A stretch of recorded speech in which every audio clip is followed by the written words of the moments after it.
Breaking news, everyone! The king of LinkedIn Live is live right now. The numbers are through the roof. Don't miss this royal broadcast.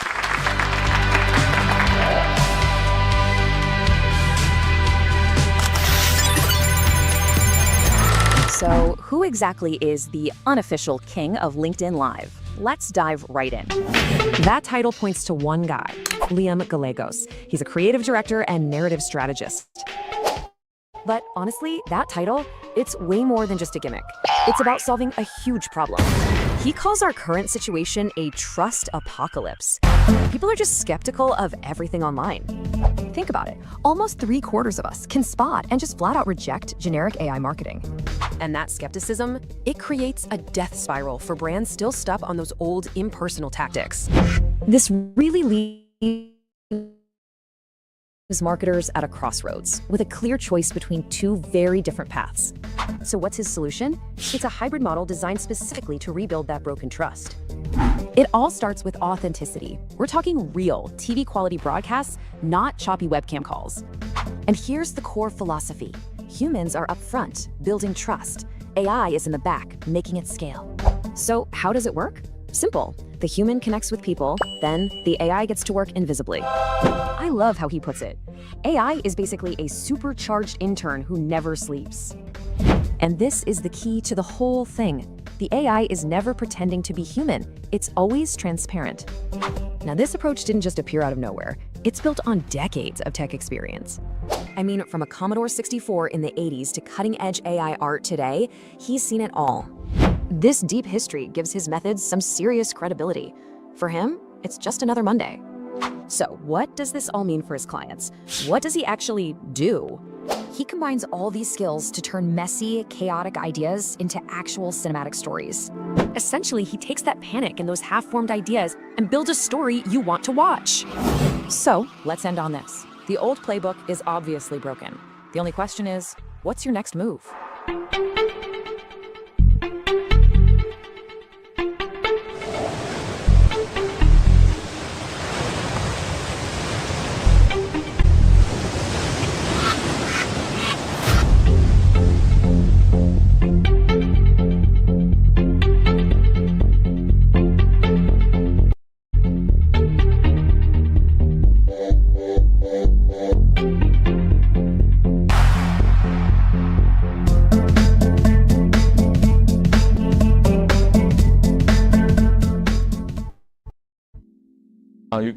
Molecules out of 10,000. The ultimate bond.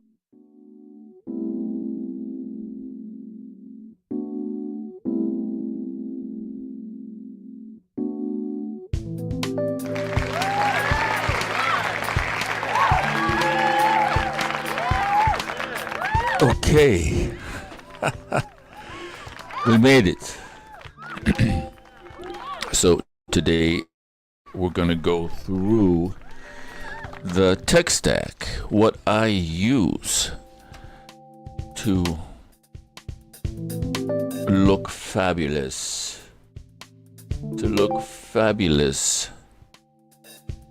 here on LinkedIn, YouTube, and the interwebs. So let's get right to it. I use a professional network broadcast strategy, right, versus the casual stream. So you're not going to see me broadcasting with my, bed in the background, with a headboard against the wall or anything like that, because it's a new day, baby.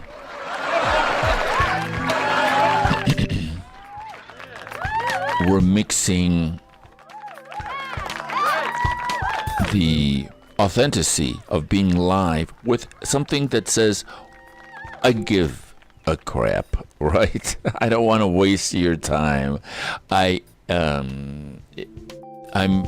creating something that's pleasing to the eye and that's easy to negotiate, because I'm moving right here from this is the video that I just played, and then it just jumped. I don't know why it just jumped to this other thing. Anyways,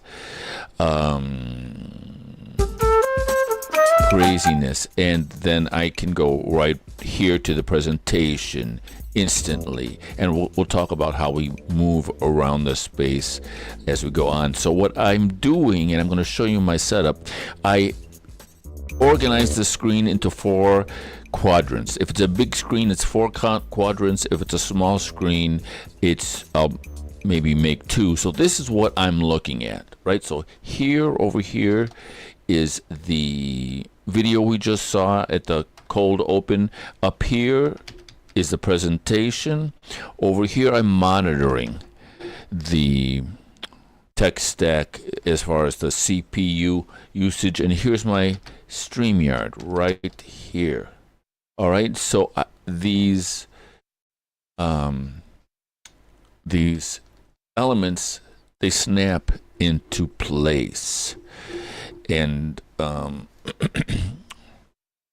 I keep forgetting to bring my music out here in the so I'm going to actually do it. So this is OBS.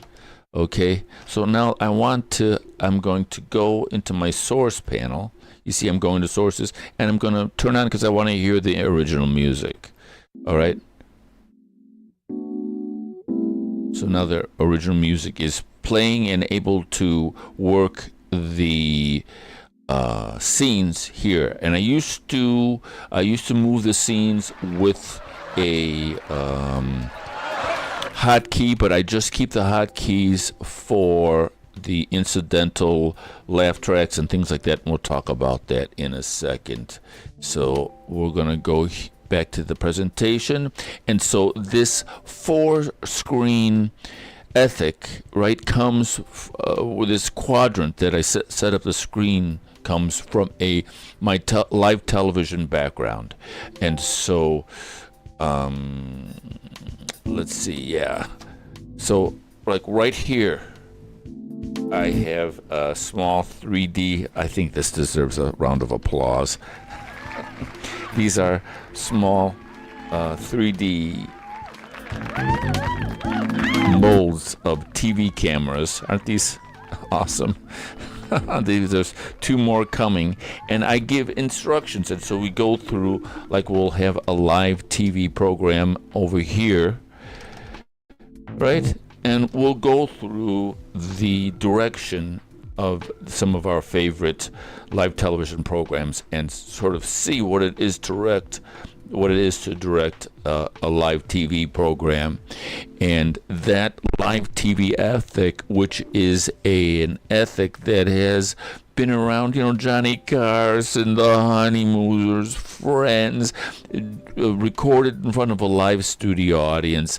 The news every day. You've got the live news going on local and national level.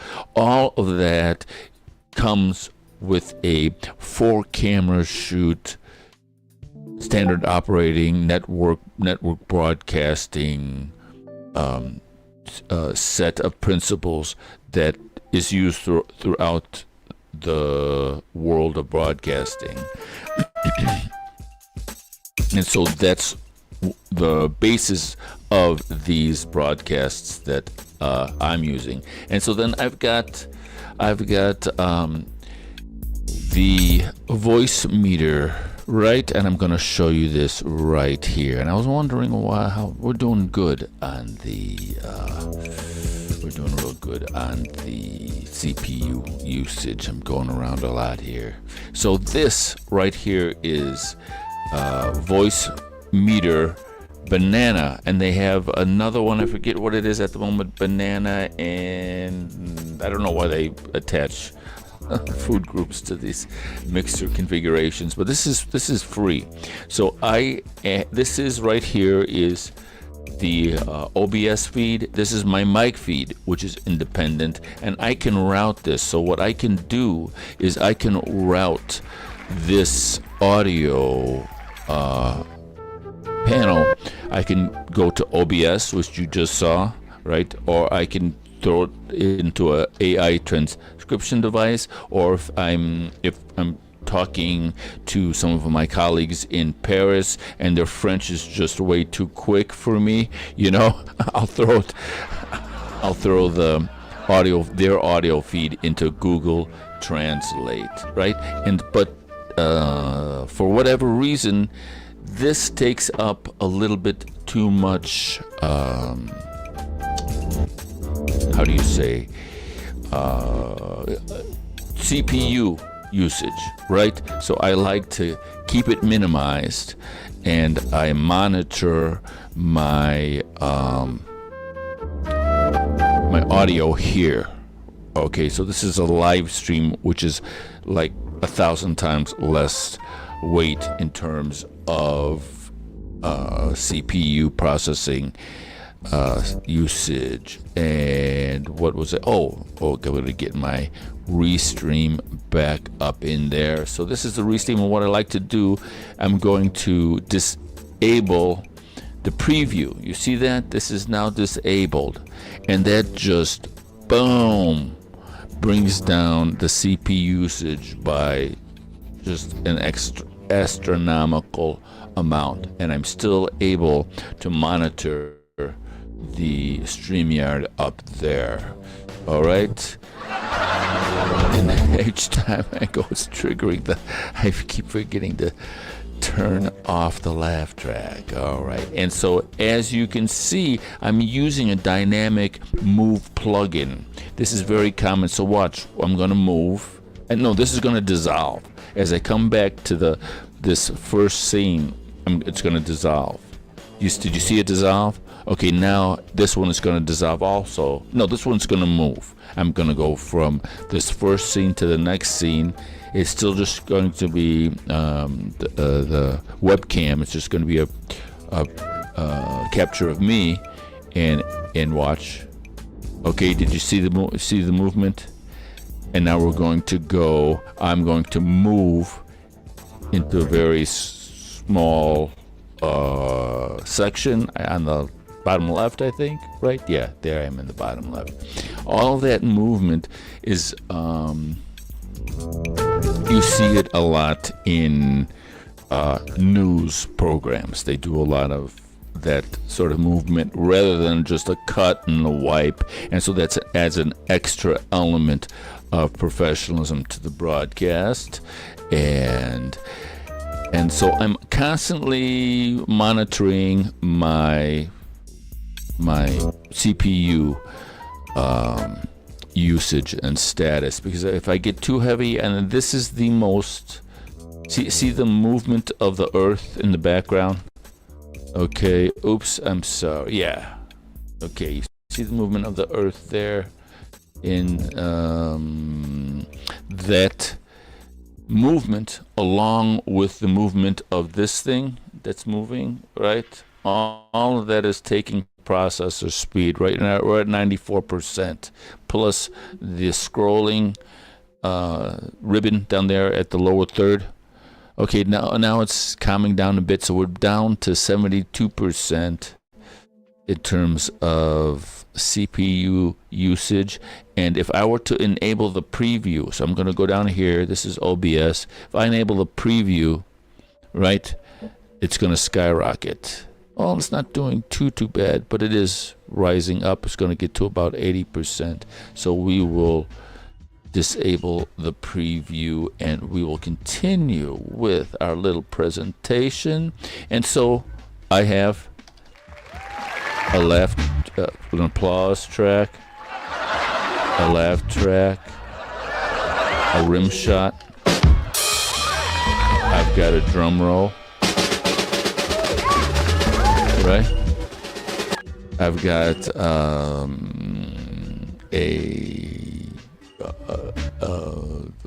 the Curly from the Three Stooges.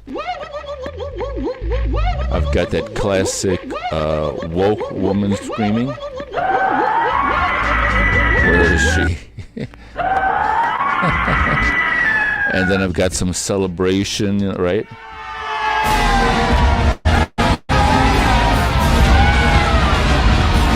All right, and all of that is just taking a tremendous amount of CPU, so I'm not going to lay on it for too long, but those are all spontaneity signals, right? It's an antidote to AI fatigue, and it adds a sense of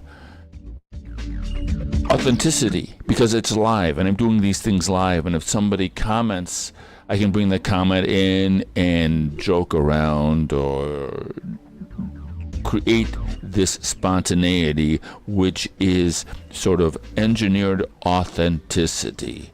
And in this trust apocalypse that we're in, live broadcasting is the antidote.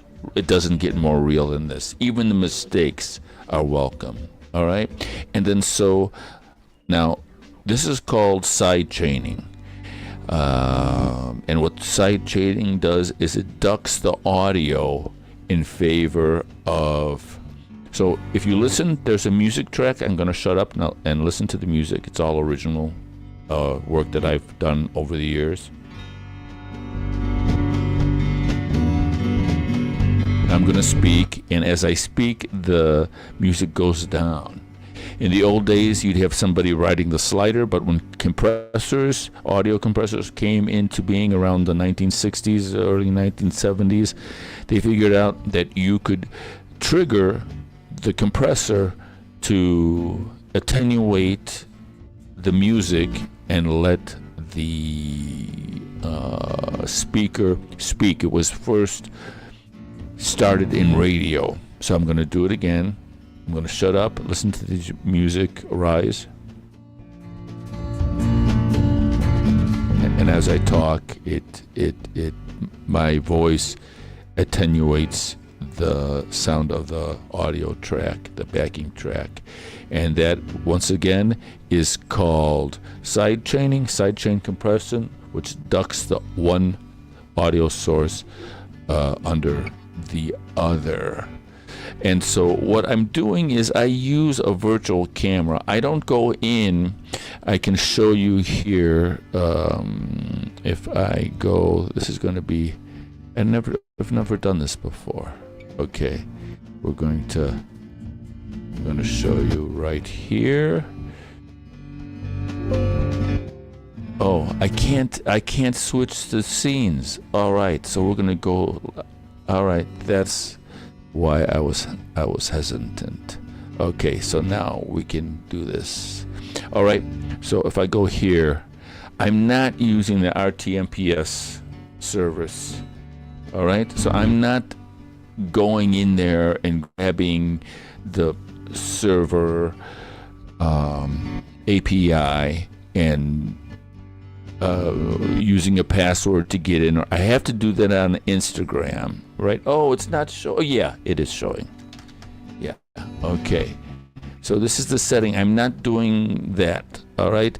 I am streaming with a virtual camera. And so what that allows me to do is it allows me to use whatever streaming service I want to use. I can use Restream, what's the Riverside, I think, is that what they call the new one? Riverside, StreamYard. I can stream directly to LinkedIn, Facebook, YouTube, whatever. So right now we're streaming on like all types of different platforms: YouTube, LinkedIn, Facebook, Twitter, not Instagram because you have to do a special move and I'm just too lazy to do that.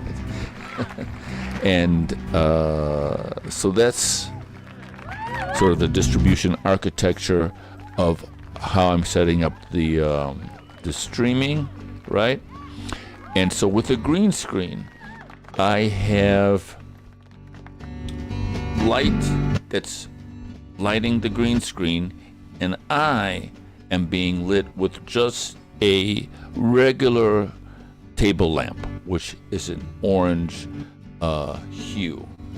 And that orangeness, because if you're wearing somewhat of a blue shirt or something in blue in the tie, and or like my little blue square, the green screen will have a tendency to sort of chomp on those colors and then make them transparent. And what the orange light does is it sort of is the complementary color. Actually, red is the complementary color of green, but orange will work. And so it seems to give me a nice, clean, and clear chroma key presentation, a chroma key definition. All right, what else are we doing here? And so, like I said, I can, through this manipulation and being conscious of which scenes require, what amount of usage, I'm pretty much able to keep the CPU load between 60 and 70% with everything going on. Okay, so with all of these different inputs, right? So that's 1,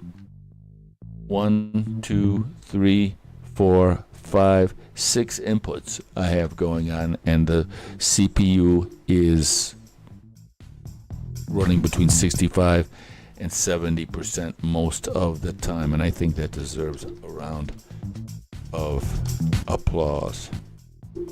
Where is my applause? Oh, I'm on number 8, and there we go. And I'm showing, I gotta put my applause in there too as well.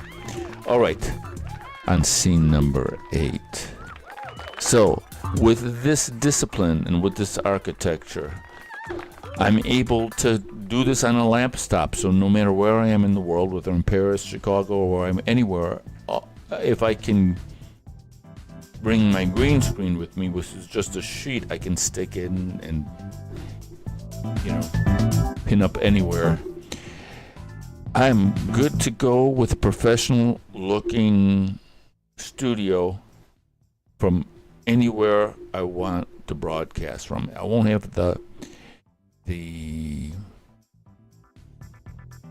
luxury of a nice mic. I'll have to use the laptop. Generally, I'll be using the laptop mic, but those are the costs of being on the road. And so that's the end of the presentation. All right. Cool. All right, so I've got another, I'm late for my other appointment. All right. Thank you so much for watching. We'll see you next time. Take care. Au revoir.